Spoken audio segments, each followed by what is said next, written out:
আমাদের সমাজে দুই পা আলা গাধা আছে। আপনারা কি এটাকে চিনেন? এরা কারা? অনেকে এদেরকে চিনে না। আসুন আমি একটু পরিচয় করে দিচ্ছি। মহান আল্লাহ তাআলা বলছেন সূরা জুমুয়া আয়াত নাম্বার 5, সেখানে মহান আল্লাহ তাআলা স্পষ্ট করে বলতেছেন যে আমি তাদেরকে কিতাব দিয়েছিলাম, কিন্তু তারা বহন করতে সক্ষম হয়নি। তাদের দৃষ্টান্ত পুস্তক বহনকারী গর্দভের মতো। মহান আল্লাহ তাআলা এই আয়াতের মাধ্যমে মুসলিম জাতিকে বলতেছে, ও মুসলিম জাতি, আমি তাদেরকে কিতাব দিয়েছিলাম। তারা কারা? তারা হচ্ছে ইহুদি খ্রিস্টান। তাদেরকে আমি কিতাব দিয়েছিলাম, কিন্তু তারা ওই কিতাবটা বহন করেনি। তারা হচ্ছে পুস্তক বহনকারী গাধার মতো।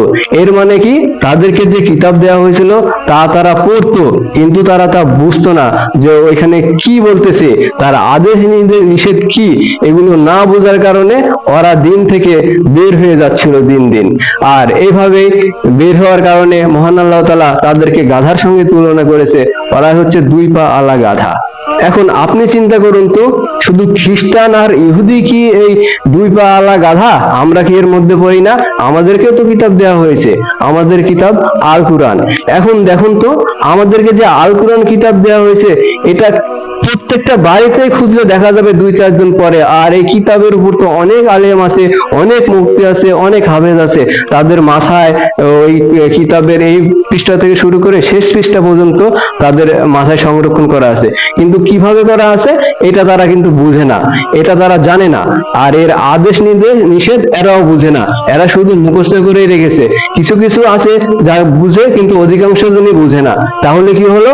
আমরাও দিন দিন ওই তাদের মতনই, ওই ইহুদি এবং খ্রিস্টান এদের মতনই ওই দুই পা আলা গাধায় পরিণত হচ্ছে। কারণ আমাদের মধ্যে কুরআন আছে, কিন্তু আমরা তো কুরআনের আদেশ নিষেধ এগুলো মানি না, এগুলো বুঝি না। তাহলে তো আমরাও গাধা তাদের মতো।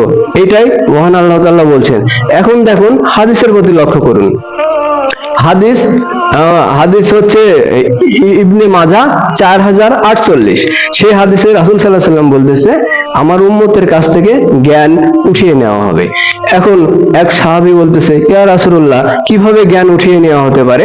যখন আমি কুরআন পড়ি, আমার সন্তানকে আমি কুরআন শিক্ষা দিচ্ছি, এবং আমার সমাজের মানুষকে আমি কুরআন শিক্ষা দিচ্ছি, আমার সন্তানেরা তাদের সন্তানদেরকে কুরআন শিক্ষা দিবে, তাহলে কিভাবে জ্ঞান উঠিয়ে নিতে পারে? তখন রাসূল সাল্লাল্লাহু আলাইহি ওয়াসাল্লাম একটু গাম্ভীর্যভাবে বললেন, তোমার মৃত্যু হোক, তোমার মা তোমাকে হারিয়ে ফেলুক। তুমি কি জানো না ওই ইহুদি, ওই খ্রিস্টান, ওরাও কিতাব পড়তো, ওরাও তাওরাত পড়তো, ওরাও ইনজিল পড়তো, কিন্তু তারা বুঝতো না, তা অনুযায়ী তারা আমল করতো না, তারা শুধুই পড়েই যেত, তা দিয়ে তাদের জীবন পরিচালনা করতো না। এই কারণে হচ্ছে ইলম উঠে যাবে। এখন আমরা দেখুন, আমাদের মধ্যেও তো তাই, আমরা কুরআন পড়ি, হাদিস পড়ি, কিন্তু তা আমাদের জীবনের সাথে মিলে না।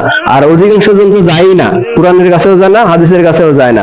এখন গাধা কি জিনিস আপনি একটু বোঝার চেষ্টা করুন। গাধা হচ্ছে সেই জিনিস, মনে করেন তার মাথায় আপনি কুরআনের তার মাথায় আপনি ইটের একটা বোঝা চাপিয়ে দিলেন, আর বললেন যে যা তো ওই দোকানে গিয়ে রেখে আয়, দেখবেন গাধা সুন্দর করে যে ওই দোকানে যে রেখে আসলো।